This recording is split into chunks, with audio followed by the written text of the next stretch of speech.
So I want to thank Yaneiry for coming today and being part of the Bring a Voice podcast. We are honored to have you, and we know it's her first podcast, so we're going to go gentle. But we want to hear about what you were doing before and what you're doing after, and then we'll get into the heavy stuff. But if you can, just give us a little bit about who Yaneiry is, and then we'll go into the heavier stuff. So I am Yaneiry. I am 30 years old. I live in Providence, and I love nature. I'm a nature girl. I like everything like simple, enjoy life. I'm very like nostalgic over like the 90s. I like to have like photos like that hold up memories, try new things, enjoy life, workouts. Did you get into fitness after cancer, or were you already into it? Before cancer. Okay.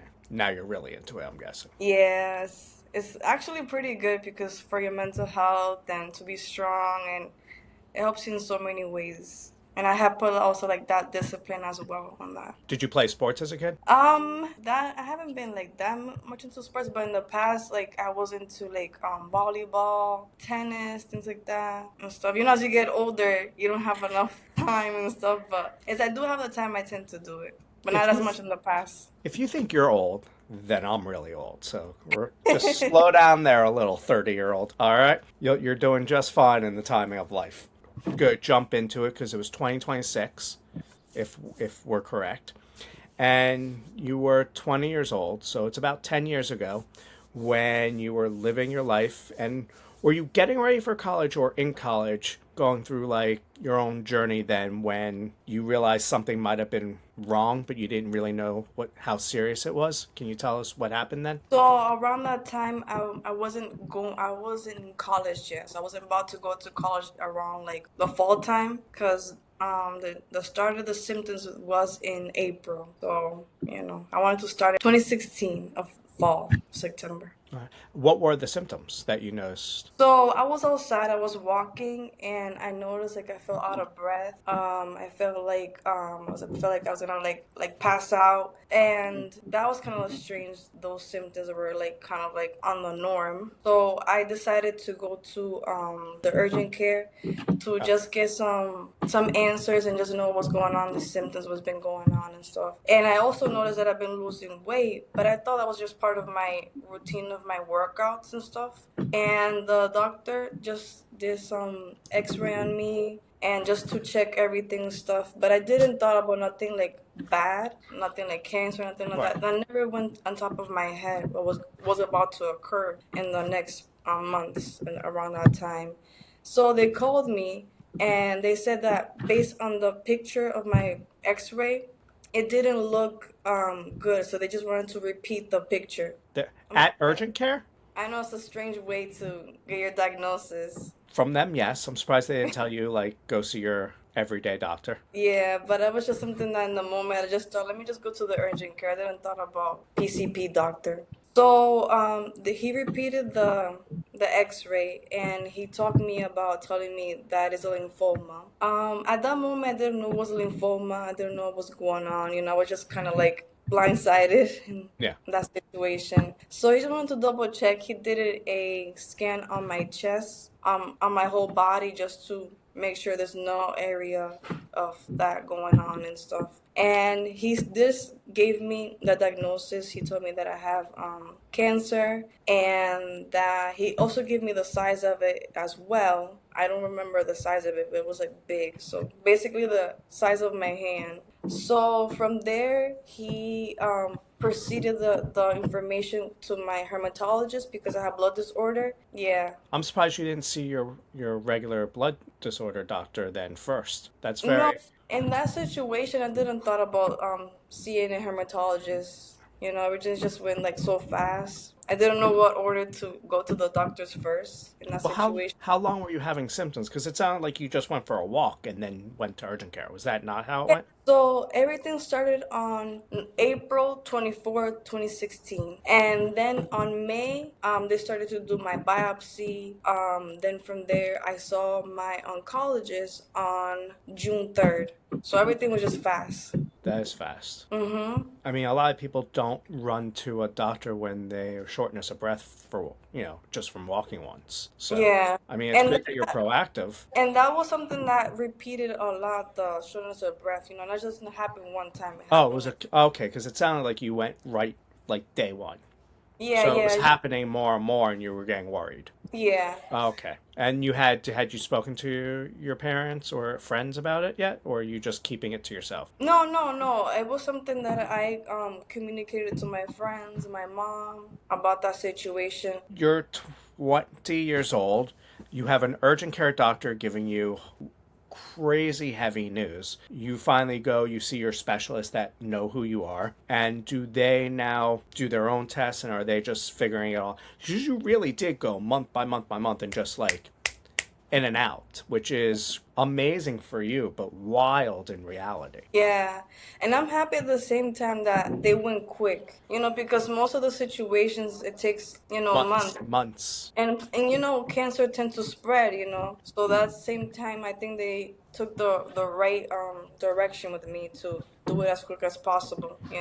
Now, did they say because of the size of the mass, that's why they move so quickly also? Because that's a big mass. And the way it was, yes, it was big, the mass that was located here. So that, from my point of view, they went quick for that because basically, like, that was like I was breathing like very hard. So that was something that they wanted to let go, quick. Oh, I can imagine. And now, obviously, you're going with your mother, I'm guessing, to every appointment, and you guys are figuring out step by step. Now, when the doctor, whoever your specialist was for your cancer treatments, did they give you like a blueprint of what was about to happen? And were you like mentally preparing for it? Like, what did you have to go through? Did you need surgeries? Did you need chemo, radiation, trial runs? Like, what was the process? What did you have to go through? And before we hear about like how it was, what did you have to go through? Okay, so as I was saying that I had to get my biopsy first. They talked me through everything of what they were gonna do and stuff. And because of my blood disorder, they had to communicate to my doctor so they can Yeah. proceed me a spray so they can prevent of any like bleeding in the procedure of the biopsy. So they located a needle in the area of my chest to get a little piece of this area just to get a more information. And on June 3rd, my doctor called me and he said, we have the results. Do you want to come in?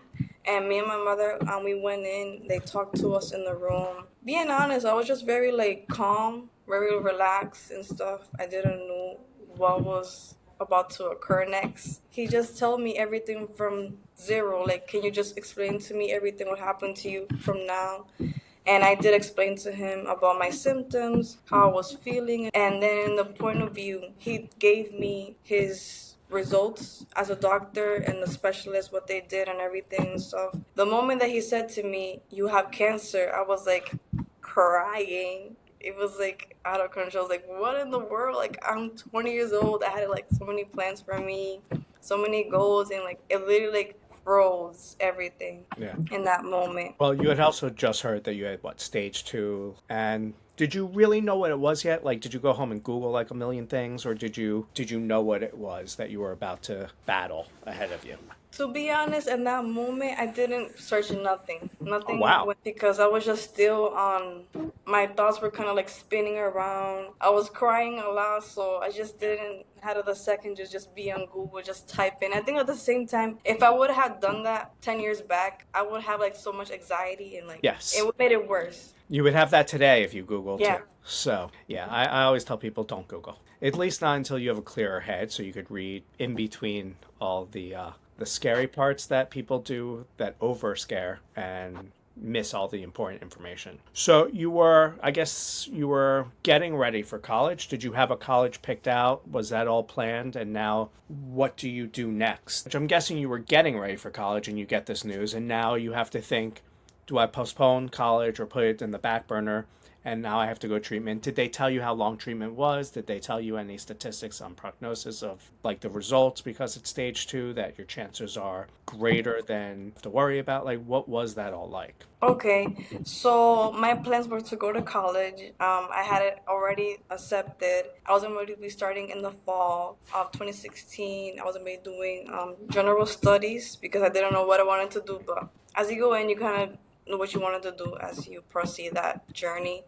My doctor suggested me, that was not even in my plans. He told me, I want you to stop college right now. So I had to like wait for everything to get back to normal. So I had to pause that for 4 months basically.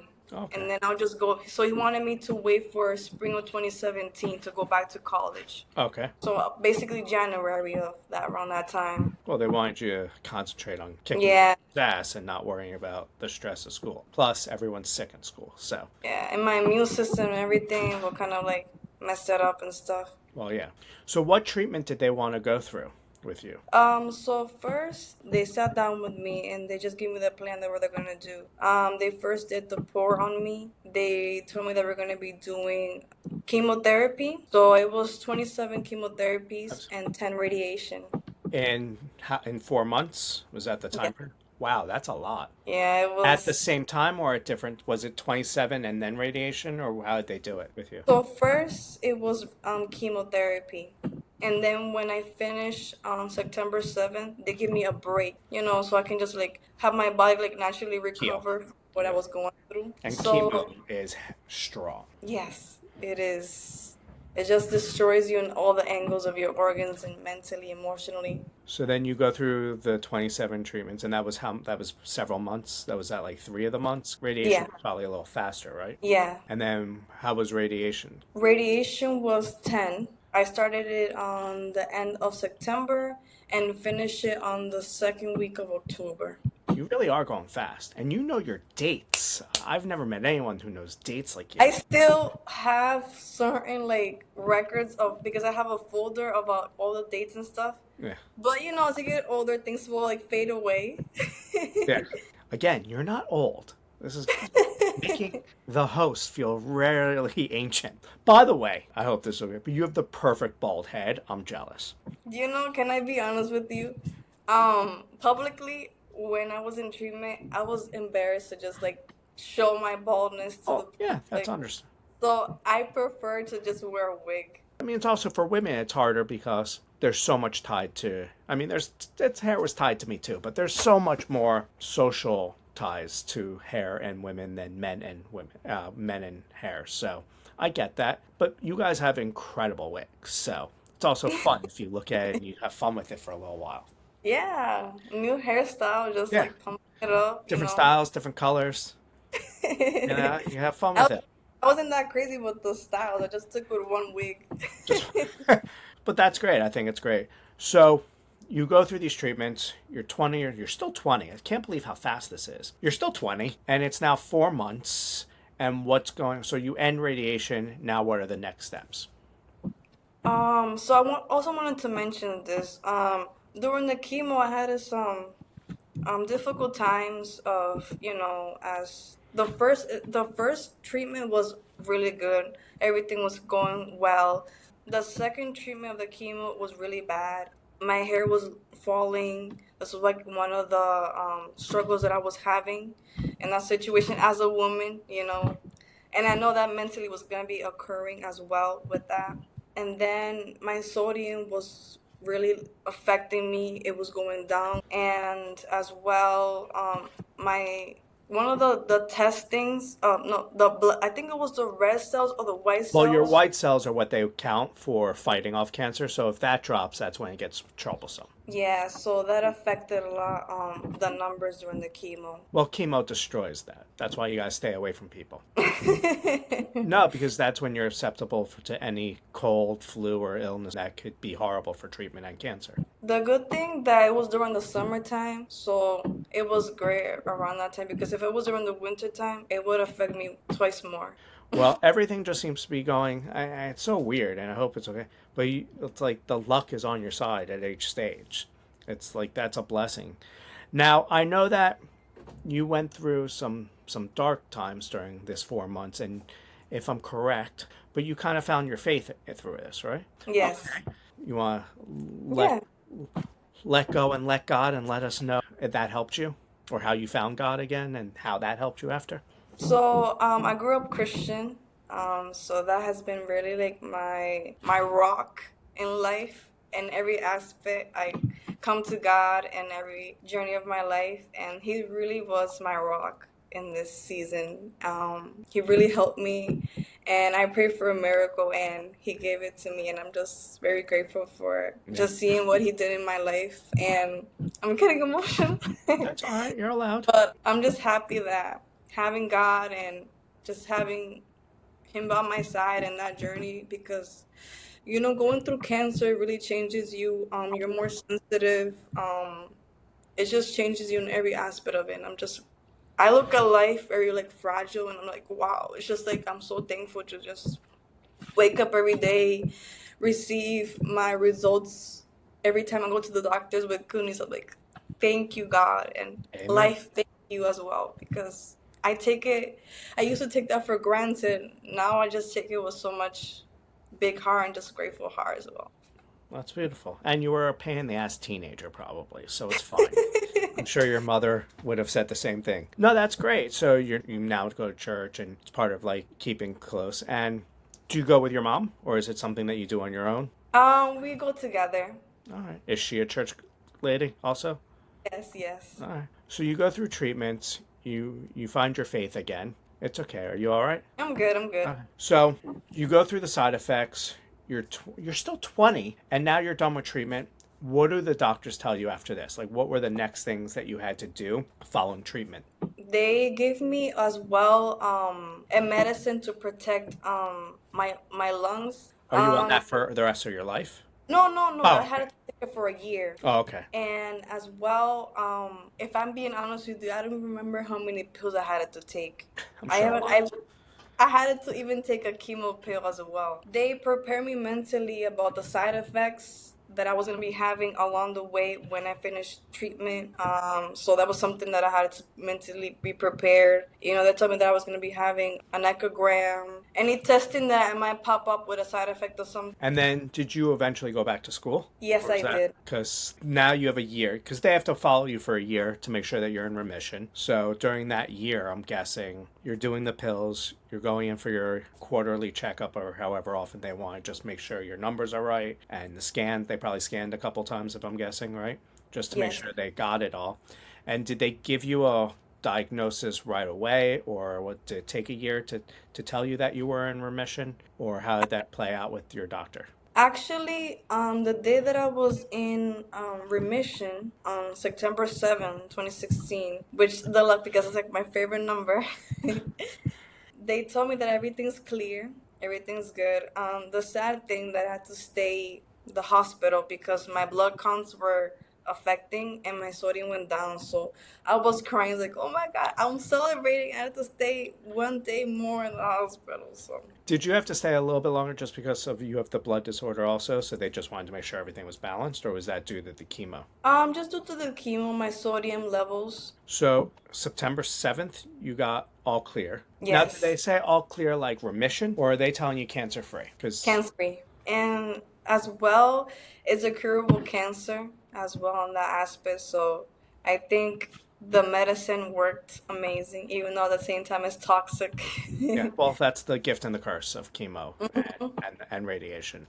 So, but do you have to go for checkups for for following 5 years out to make sure that everything's okay? Yes. Okay, so after the 5 years, because it's been 10, did they say anything different after the 5 year mark? Well, in that aspect, I had to see my survivorship. I had to move to another clinic to be continued checked up. After the 5 years? So that was after the 5 years, yes. I guess what is that called then? So that change occurred around in 2020. So I'll say I moved into being in that I don't think anyone's ever told me that they had to go to a survivorship clinic after yeah. 5 years. So it's interesting.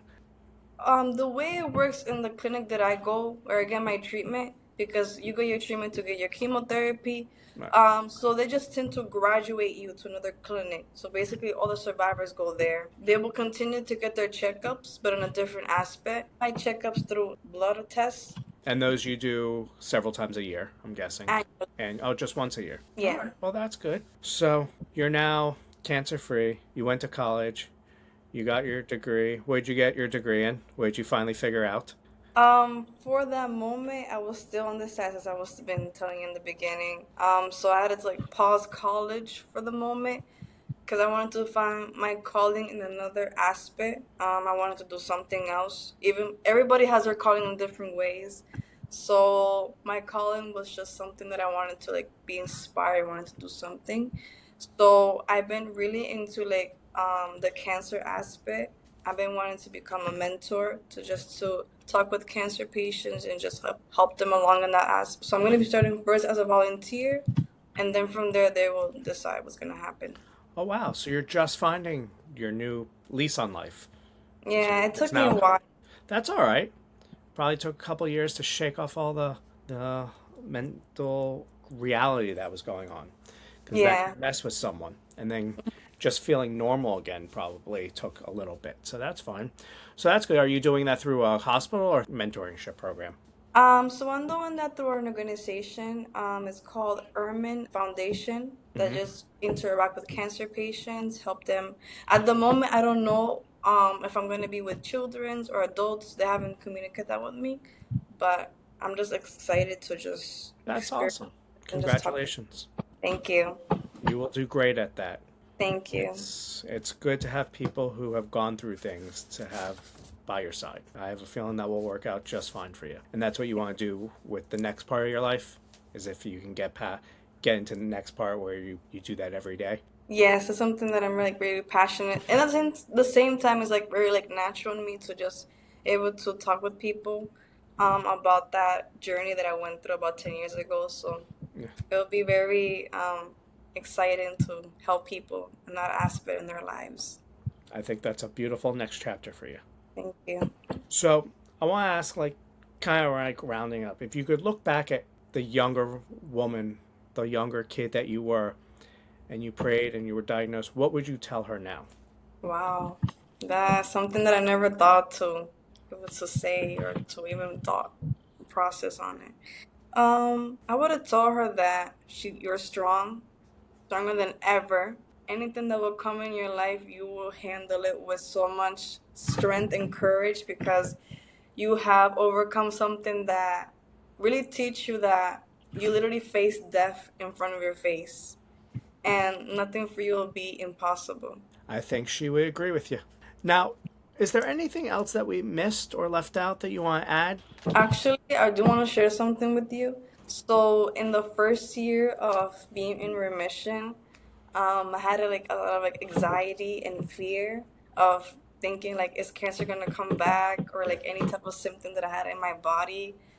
It was a lot for me to know like Process. what is going on. Even though I was free, but mentally it was kind of like it was like, oh my God, it was And like a lot of stuff what going helped on. you get through that anxiety and overstimulation of being worried all the time? I think first of all, my faith, my friends, my mom, and I love journaling, so that has been my best friend. No, that's great. And just stepping out of that situation, because if you tend to be in that situation more, it will get more worse. You're surrounding yourself by that energy all day long. It's going to affect you. Yeah, and I also want to share something as well. Because I had my radiation in that area, I had to also include, they had to include as well, mammograms and sonograms. So it's been a constant. During the process or now, you mean? So I started that about 2 years ago. Mammograms? Yeah. Is that because they think the cancer can never trigger more breast cancer later on? They're just doing that because I was exposed, my breast was exposed of radiation. So, they said to me that I'm exposed of having breast cancer. So they're just doing that to precautions. And Yeah. if they catch it, And they want to catch it early. yes. Oh, no, that's good. Any other shockers? So it's been as well 2 years. I was diagnosed with vascular necrosis on both of my knees. That has been a trigger and a change in my life very young going through that. What does that do? So it affects both of my bones of my both knees. My blood doesn't flow a lot of, so Hmm. basically my bones are dry, and when they're dry, they cause a lot of pain. It's like a sharp pain And in my that's bone. from chemo or radiation? Chemo with Chemo. prednisone. Oh, yeah. Yeah, that steroid will mess people up for good. Did you know that could be a side effect going into all that chemo? No, but I also wanted to add that during the chemo, I had a pain in my knees, not as aggressive how it is right now, 10 years later. Again, rather have a little knee pain than not be here. Yeah. You gotta look at it from the positive side. Are there treatments or anything that you could do for vascular For the issue? moment, no. But in the future, they do have plans for me to get surgery for that. Would that be two new knees? Or is Yeah. that. Oh, it is. You really are going grandma. Just throw in a hip and you got the It's like 80-year-old package. it's like physically I'm young.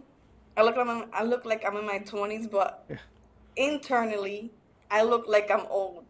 Like it's crazy, but Well, that's the unfortunate reality behind chemo and radiation.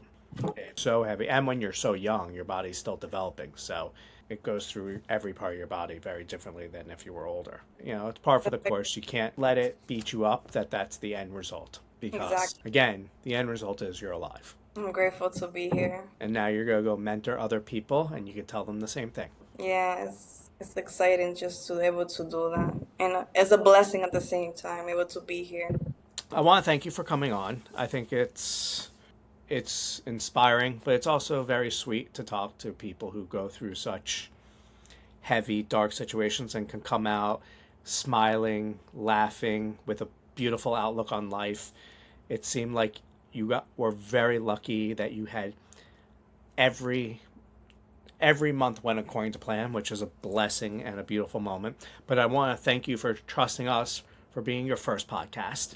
And I hope that we do it honor and justice and that you approve of this. But we also just thank you so much because other people will hear it and it will touch someone. And I just want you to know that it's awesome to watch people who come out of their shell and just speak when they know they're scared, but still do what they need to do and just keep going. So I thank you for trusting us with your story. You're welcome. You're welcome. It's an honor to share my story in your platform and to have this opportunity to just share my experience with everybody that has gone through a similarity. So, and just shed a light in these times that everybody's going through in a different way. Thank you. You're welcome. All right, now we're going to have fun. So, you ready to have fun? I am. This is what we call rapid fire. This is fun. Rapid fire. Are you ready? Let's see what you're gonna All right. attack. Favorite artist? Ooh, that's hard. Coming out the gate strong. I'm gonna have to say because I'm a millennium back in the days. I might have to say Chris Brown. Oh, which song is the one Ooh, that hits? it's so hard, but recently one of my favorites has been No Say No. Do you have a favorite food? Ooh, it's so hard. That's what we're here for, the hard questions. I'm gonna have to say, stepping out of my traditional culture as Dominican, I love Italian food, so That's all right. You were born in America. You could say that. I'm not like betraying my country, but I just love Italian food. Well, it's delicious. So, are you a salty or sweet girl? Sweet. What's your candy of choice? Ooh, I'm gonna have to say M&Ms. That's interesting. With Yeah, anything inside them or just the old school classics? just the old school, and sometimes gummy bears, but not so I crazy. love gummy bears. Love. I could eat bags of them at a time. But you know which one that I like? The sour ones, but I haven't had that since a kid. Do you have Trader Joe's by you? Yes, Go now because they have it for summer. Chocolate gummy bears, if they I'm still gonna, have them. They're I'm good. gonna give it a try. That's a free plug to Trader Joe's because they're so good. And put them in the refrigerator. Do you have a bucket list? And if so, what's like the top thing you want to do? Ooh, you're hitting my granny arrow right here. I want to retire. I would like to go to a zip line. Oh, really? So I'm like adventurous, all that kind of aspect. I don't know, I have a lot of things. I would like to go to Greece, Italy, have my first apartment. Oh, that's great. Rhode Island girl for life, or are you wanting to leave? To be honest, that's something that has been in my back of my head. I wanted to like explore other states, like countryside, like Tennessee, Texas, that kind of aspect. And what's one Dominican meal that you love? You hear me right here in the heart. It has to be los tres golpes, which is the three punches. Um, Ooh, break that plátano, down. plátano power, which has mashed plantain, fried salami, fried onions, fried eggs, and fried. It's like a special type of cheese, a fried cheese for that specifically. So All it will right, just. I'm on my way over. That sounds delicious. And if you want a president beer next to it. All right, that's perfect. Well, I thank you. That was easy, right?